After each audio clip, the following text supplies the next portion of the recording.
తర్వాతలో నమో వెంకటేశ, అది అందులో మంచి క్యారెక్టర్, అంటే మా అందరికి గుర్తుండే క్యారెక్టర్ అది. అవును, యాక్చువల్గా అది ముఖేష్ ఋషి గారితో ఇంటరాక్ట్ అయిన సీన్ అది. యాక్చువల్గా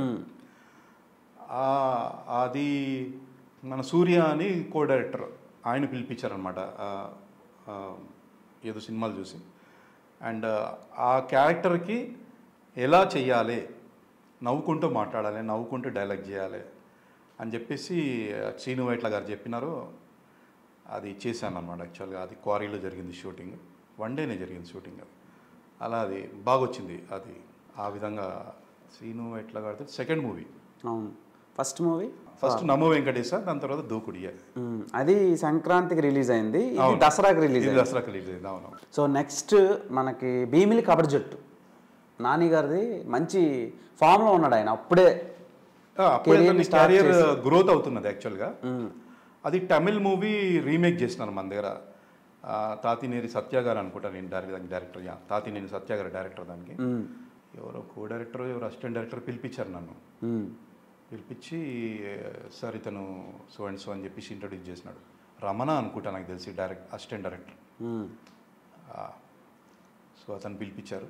అది క్లైమాక్స్లో ఉంటుంది నాది సీన్, నానిని చంపడానికి. అది చాలా బాగుంటుంది యాక్చువల్గా. అది సినిమా ఆడలేదు అంత కానీ, బట్ ఆ ఎలివేషన్, ఆ విలన్ని ఎలివేట్ చేయడం చాలా బాగుంటుంది. ఆటోలో కూర్చొని తాగడం చాలా రాగా ఉంటుంది క్యారెక్టర్ అది.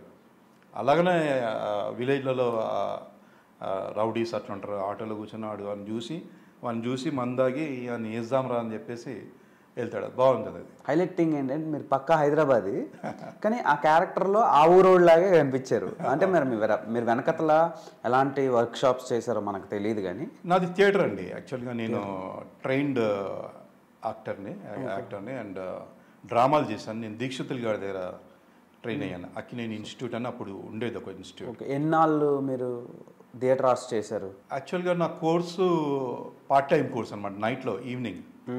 మార్నింగ్ నేను బిజినెస్ చూసుకోవాలా, సినిమాలు చూసుకోవాలా. సో నేను చదువుకోవాలి. ఈవినింగ్ కోర్సు జాయిన్ అయ్యాను. ఈవినింగ్ కోర్స్ జాయిన్ అయిన తర్వాత ఆయన డ్రామా గ్రూప్లోనే నాకు నాటికలు చేసే అవకాశం ఇచ్చినారు. అప్పుడు ఆంధ్ర థియేటర్ అనుకుంటా అతని గ్రూప్, వాళ్ళది సిల్వర్ జూబ్లీ సెలబ్రేషన్స్. దానికి మేము వేసిన నాటికని మేము ఎన్నో పరిషత్లలో ప్రదర్శించినాం. తిరుపతి, బాపట్ల, పరచూరి రఘుబాబు నాటిక ప్రదర్శన, మళ్ళీ మా థియేటర్ సిల్వర్ జూబ్లీ సెలబ్రేషన్స్. అలా నాటికలు చేసుకుంటూ సినిమాలు అవి చేసాను. బట్ నాటికలు చేసినందుకు ఏదైతే కాన్ఫిడెన్స్ పెరుగుతుంది మనకు, దట్ ఈజ్ ఇమ్మెన్స్ యాక్చువల్గా. ఆ కాన్ఫిడెన్స్ ఏ క్యారెక్టర్కి ఎలా ప్రిపేర్ అవ్వాలి, ఎలా దాన్ని రీడ్ చేయాలి, ఎలా ఎగ్జిక్యూట్ చేయాలి, వారి మాడ్యులేషన్ ఏంది, నేటివిటీ ఏంది, ఒక క్యారెక్టర్ నేటివిటీ ఏంది, యాక్సెంట్, ఇవన్నీ మనము మన ఓన్ హోంవర్క్ చేసుకోవాలి. సమ్టైమ్స్ డైరెక్టర్ గారు వేరే దాంట్లో బిజీ ఉండొచ్చు, అసిస్టెంట్ డైరెక్టర్లకు తెలియకపోవచ్చు. అది మన ఓన్ హోంవర్క్ చేసుకొని, సార్ నేను ఈ విధంగా చేస్తాను, ఈ విధంగా గెటప్ వేసుకుంటాను, ఈ విధంగా డ్రెస్సింగ్ చేసుకుంటాను, మీరు ఏమంటారు అని చెప్పేసి డెఫినెట్గా నేను ఒపీనియన్ తీసుకుంటాను. వాళ్ళు ఏమంటారు అప్పుడు?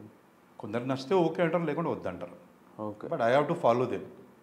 సో ఆ విధంగా భీమిలి కూడా చేశాను నేను తాతినేని సత్య గారితో, నాని గారితో.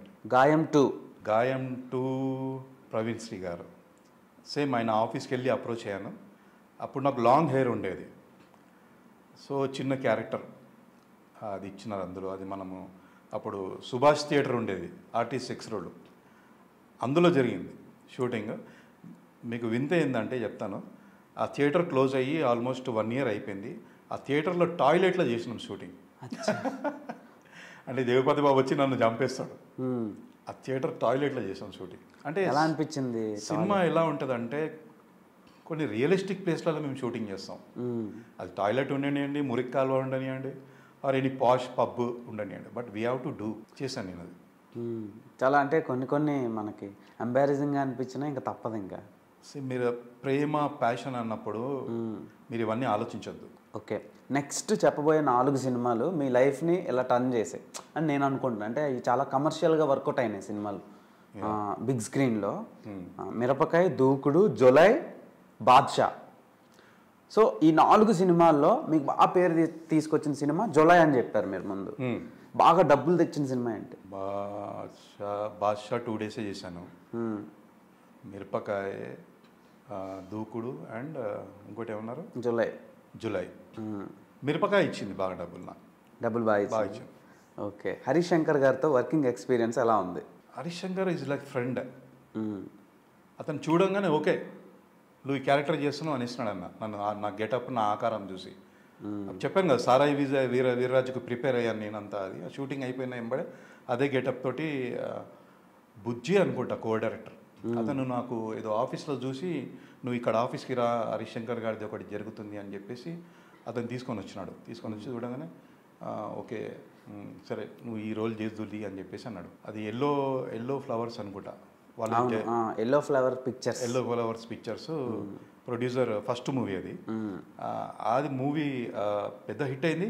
అది రవితేజ గారి క్యారియర్లో అదొక mile stone and zooming mile stone. అవును. అందులో నాది క్యారెక్టర్, ఆ సీన్ అది కూడా బాగా వర్కౌట్ అయింది. అది అవును. ఇవాళ అన్న హ్యాపీ బర్త్డే అని చెప్పేసి రోడ్ మీద పెట్టి కోటగారి బర్త్డే రోడ్ మధ్యలో చేస్తాం. అది కూడా మంచి డబ్బులు వచ్చినాయి అండ్ పేరు వచ్చింది అండ్ గుర్తింపు వచ్చింది. ఓకే. రవితేజ గారు మీ మధ్యలో ఉండే బాండింగ్ ఏమైనా షేర్ చేసుకుంటారా? రవితేజ గారు జెమ్ ఆఫ్ ఎ పర్సన్. అతనికి ఎలాంటి నేను ఇంత పెద్ద హీరో ఇన్ని సినిమాలు చూసాను అలాంటి ఏం యాటిట్యూడ్ లేదు, గ్రౌండ్ లెవెల్ పర్సన్. అతన్ని మంచిగా అతను చేస్తే ఒక ఫ్రెండ్ తోటి సినిమా చేసినట్టు ఉంటుంది.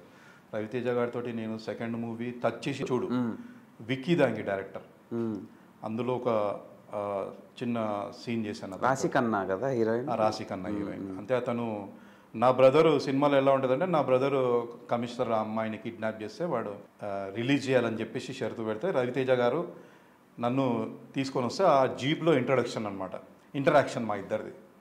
సో బాద్షా యాక్చువల్గా సేమ్ టీమ్. సీను వైట్ల గారు అన్న ఎన్టీఆర్ది ఉండే, ఎన్టీఆర్ తోటి లేకుండే యాక్చువల్గా నాది ఇంకొక అతని పర్సన్ తోటి ఉండే సీను. అది నాకు ఒక 1 day మొత్తం షూటింగ్ అని చెప్పి మాట్లాడినారు. తర్వాత నేను షూటింగ్కి వెళ్ళిన తర్వాత 2 పేజీల డైలాగులు అదంతా ఉండే. మళ్ళీ వాళ్ళు సడన్గా ఏమనిపించిందేమో దాన్ని మొత్తం తీసి కట్ షాట్ చేసి చిన్న చేసినారు దాన్ని. ఓకే, అది వారి visualization. Any director is the main person to decide. So అలా ఓకే, నాకు దాని ప్రాబ్లం లేదు. కానీ I could able to see NTR working there, Seenu Vaitla గారితో మళ్ళీ ఒకసారి చేయడము, అది నాకు సాటిస్ఫాక్షన్ ఇచ్చిందనమాట. ఒక మెమరబుల్ మూమెంట్ ఆబ్వియస్లీ. సో మీరు మీ కెరీర్కి అంటే యాజ్ పర్ ఆడియన్స్ పర్సెప్షన్ బాగా పాపులారిటీ తీసుకొచ్చింది జులై టెంప్లెట్. జులై ఏంటి సోషల్ మీడియాలో జులై టెంప్లెట్, అది ఆల్రెడీ మనం మాట్లాడుకున్నాం ప్రీవియస్గా. సో ఆ సినిమా ఎక్స్పీరియన్స్ ఎలా ఉంది? ఎందుకంటే అల్లు అర్జున్ కూడా అది కంబ్యాక్ ఫిలిం. అవును. జులై సినిమా ఎలా అనిపించింది మీకు? జులై కూడా సేమ్ నేను ఎలా రెగ్యులర్గా ఆఫీస్ అప్రోచ్ అవుతానో అలా వెళ్ళి అప్రోచ్ అయ్యాను. సురేష్ గారు అని కో-డైరెక్టర్ ఉండేదానికి. ఆయన చెప్పారు యాక్చువల్గా ఇట్లా సోనూ సూద్ ఎంబడి ఉంటుంది మీకు, ఒక సీన్ ఉంటుంది అని చెప్పేసినారు. ఏం చెప్పలేదు యాక్చువల్గా. ఓకే సార్ అని చెన్నైలో చేసాం షూటింగ్ మేము. కానీ వైజాగ్లో చూపించారు మనకి. వైజాగ్లో చూపెట్టినారు కానీ మొత్తం జరిగింది చెన్నై పోర్ట్లో. అక్కడ ఇక్కడ హైదరాబాద్లో ఉన్నప్పుడు ఆఫీస్ అప్రోచ్ అయినప్పుడు ఫస్ట్ టైం నాకు త్రివిక్రమ్ గారిని ఇంట్రడ్యూస్ చేసింది సురేష్ గారు, ఆయన పంజగుట్ట ఆఫీస్లో. ఓకే. అక్కడ పిలిచి ఈయన సో అండ్ సో పర్సన్ అని చెప్పేసి చెప్తే త్రివిక్రమ్ గారు చూసి ఓకే అని చెప్పేసి నా బ్యాక్గ్రౌండ్ అడిగినారు, ఏం చేసినా అన్నారు. ఓకే రైట్ సరే తను ఫైనల్ చేయండి అని అన్నారు. అలా తర్వాత మేము చెన్నై వెళ్ళాం. చెన్నై వెళ్ళిన తర్వాత పోర్ట్లో that is the first time నేను చెన్నై షూటింగ్ చేయడం, చెన్నైలో వెళ్ళి షూటింగ్ చేయడం. పోర్ట్లో షూటింగ్ 5 days ఫైట్. తర్వాత మీరు 5 days చేశారా? 5-6 days ఉన్నాను నేను ఆ పోర్ట్లోనే చేశాను. అంటే మనము అది ఎలా ఉంటుందంటే మన షార్ట్ ఎప్పుడు వస్తుందో తెలియదు. So we have to wait there. So ఆ విధంగా రామ్ లక్ష్మణ్ గారు ఫైట్ కంపోజిషన్ చేస్తారు. సో అతను వైర్కి ఎగిరి సోనూ సూద్ కార్తో సహా అక్కడ హ్యాంగ్ అవుతుంటే అతను సోనూ సూద్ మనిషి నేను మెయిన్. అంటే ఆ పోర్ట్లో బోట్ తీసుకొని నేను వెయిట్ చేస్తుంటాను అనమాట. ఎందుకంటే ఆ రవి ప్రకాష్ ఆ కంటైనర్ అమౌంట్ తీసుకొని వచ్చి నేను ఎక్స్పోర్ట్ చేసుకోవడానికి అనమాట. అప్పుడు సోనూ సూద్కి ఫోన్ చేసి మీ వాడు ఇంకా రాలేదని చెప్తాను.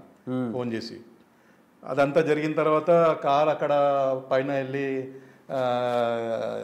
జాలాడుతుంటే నేను పరిగెత్తుకొని వచ్చి అల్లు అర్జున్ కంటాను అలా ఎలా పెట్టావురా అని చెప్పేసి. అలా అనరు, మీరు ఏ టెంపోలో అంటారో అలా చెప్పండి. అలా ఎలా పెట్టావురా అని షాకింగ్. పరిగెత్తుకుంటూ వచ్చి అది చూసి అక్కడ ఎలా పెట్టావురా అంటారు అన్నమాట.